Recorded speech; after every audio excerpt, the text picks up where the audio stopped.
Hello बच्चों, आज हम लोग प्रश्नावली 1.3 में प्रयोग होने वाले जितने भी थ्योरी या कॉन्सेप्ट हैं उसको पढ़ेंगे। पर में 1.3 में क्या दिया है, मान लीजिए p एक अभाज्य संख्या है। यदि p a स्क्वायर को विभाजित करती है तो p a को भी विभाजित करेगी, जहाँ a एक धनात्मक पूर्णांक है। कहने का चाह पर में कि p एक अभाज्य संख्या है और वो p a स्क्वायर पे को विभाजित करेगी तो वो p a को भी विभाजित करेगी। और a क्या होना चाहिए, हम लोग का धनात्मक पूर्णांक होना चाहिए। एग्जाम्पल से समझते हैं इसको हम लोग। मान लीजिए कि p हम लोग का 3 है। 3 क्या है, हम लोग का एक अभाज्य संख्या है और a स्क्वायर 81 है। तो p a स्क्वायर को विभाजित करेगी तो p a स्क्वायर 81 को विभाजित कर रही है। तो कहने का मतलब इसका है कि p a को भी विभाजित करेगी। तो अगर a का मान निकालेंगे तो a का मान आ जाएगा ±9। तो p a स्क्वायर को भी विभाजित कर रही है और p a को भी विभाजित कर रही है। एक और हम लोग उदाहरण लेते हैं। 5 भी एक अभाज्य संख्या है और a स्क्वायर बराबर 25। 5 a स्क्वायर को विभाजित कर रहा है 25 को, तो a का मान आ जाएगा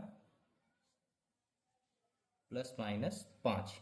तो p a स्क्वायर को भी विभाजित कर रहा है और p a को भी विभाजित कर रहा है। प्रमेय में क्या दिया है कि p अगर a स्क्वायर को विभाजित कर रहा है तो p a को भी विभाजित करेगा। दूसरा प्रमेय में क्या दिया है, प्रमेय 1.4 कि सिद्ध कीजिए कि √2 एक अपरिमेय संख्या है। √2 एक अपरिमेय संख्या हम लोग को सिद्ध करना है। क्या करना है, हम लोग को √2 को एक अपरिमेय संख्या सिद्ध करना है। तो हम मान के चलते हैं कि √2 को एक परिमेय संख्या मान लेते हैं और सिद्ध करने में उस परिमेय संख्या को हम लोग परिमेय संख्या नहीं दिखा पाएंगे, तो अतः कह देंगे कि हम लोग का जो मानना था वो गलत है, अतः ये एक अपरिमेय संख्या है। चलिए इसको सिद्ध करते हैं। हम इसके विपरीत यह मान लेते हैं कि √2 एक परिमेय संख्या है। अब √2 परिमेय संख्या है तो इसे p/q के फॉर्म में लिख सकते हैं हम लोग। तो √2 को a/b के फॉर्म में लिख देते हैं, a/b के फॉर्म में, जहां a और b क्या है, पूर्णांक है और b हम लोग का 0 के बराबर नहीं है।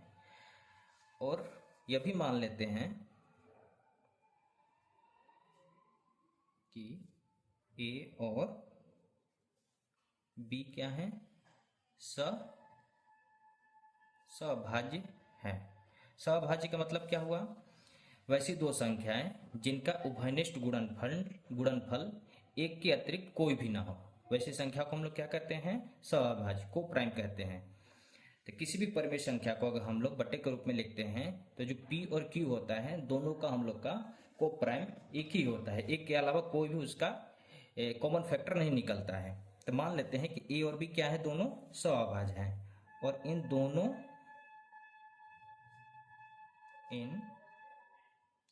दोनों में एक के अतिरिक्त कोई उभयनिष्ठ गुणनखंड नहीं है।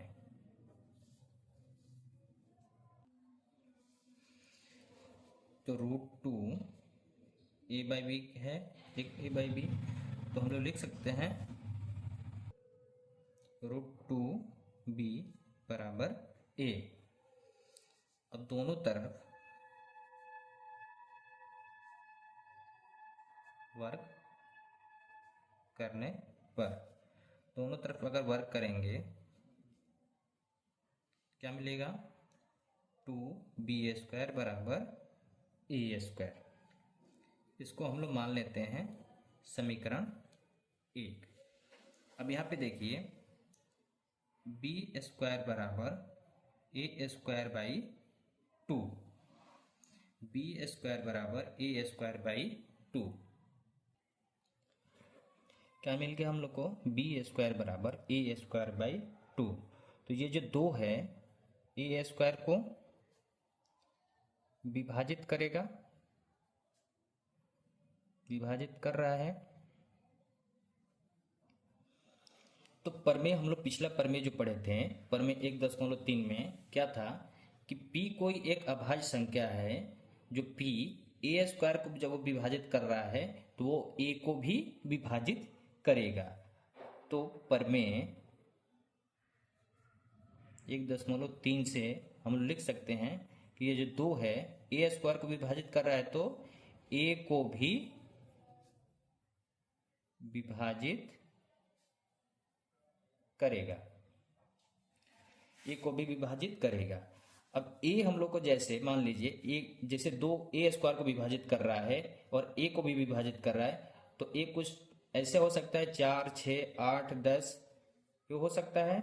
और 4 को हम लोग लिख सकते हैं 2 गुणे 2, 6 को लिख सकते हैं 2 गुणे 3, 8 को लिख सकते हैं 2 गुणे 4 और 10 को लिख सकते हैं 2 गुणे 5।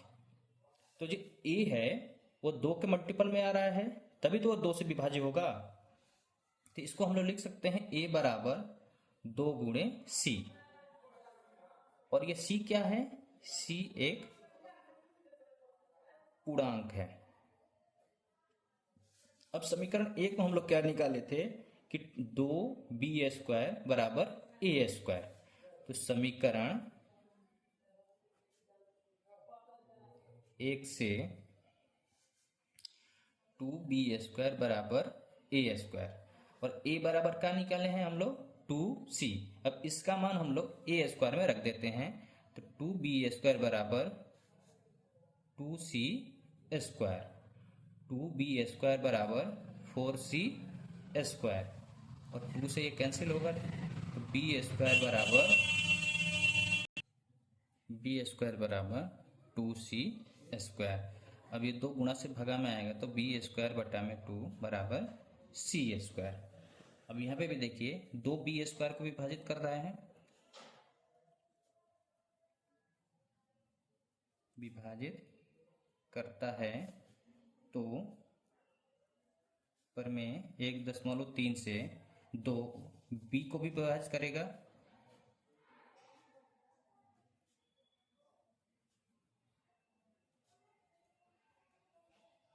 विभाजित करेगा 2 b को भी विभाजित करेगा। तो 2 देखिए 2 a को भी विभाजित कर रहा है और 2 b को भी विभाजित कर रहा है। अतः a और b में कम से कम एक उभयनिष्ठ गुणनखंड 2 है, परंतु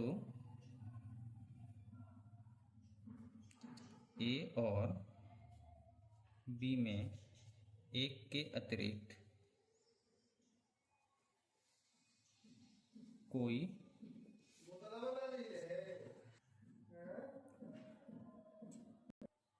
उभयनिष्ठ गुणनखंड नहीं है। मान के चले थे हम लोग कि a और b सअभाज्य गुणनखंड है तो a के अलावा कोई गुणनखंड नहीं होगा, लेकिन यहाँ पर हम लोग प्रूफ करें तो a और b का एक गुणनखंड हम लोग को 2 प्राप्त हुआ। इससे ये विरोधाभास प्राप्त होता है कि हम लोग जो कल्पना करके चले थे कि √2 एक परिमेय संख्या है, ये परिमेय नहीं है, ये एक अपरिमेय संख्या है।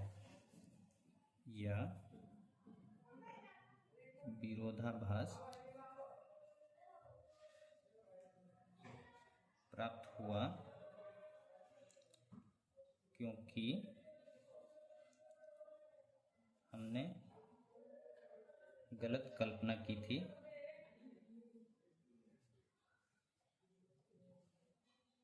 कि √2 एक परिमेय संख्या अतः हम निष्कर्ष निकालते हैं कि √2 एक अपरिमेय संख्या है।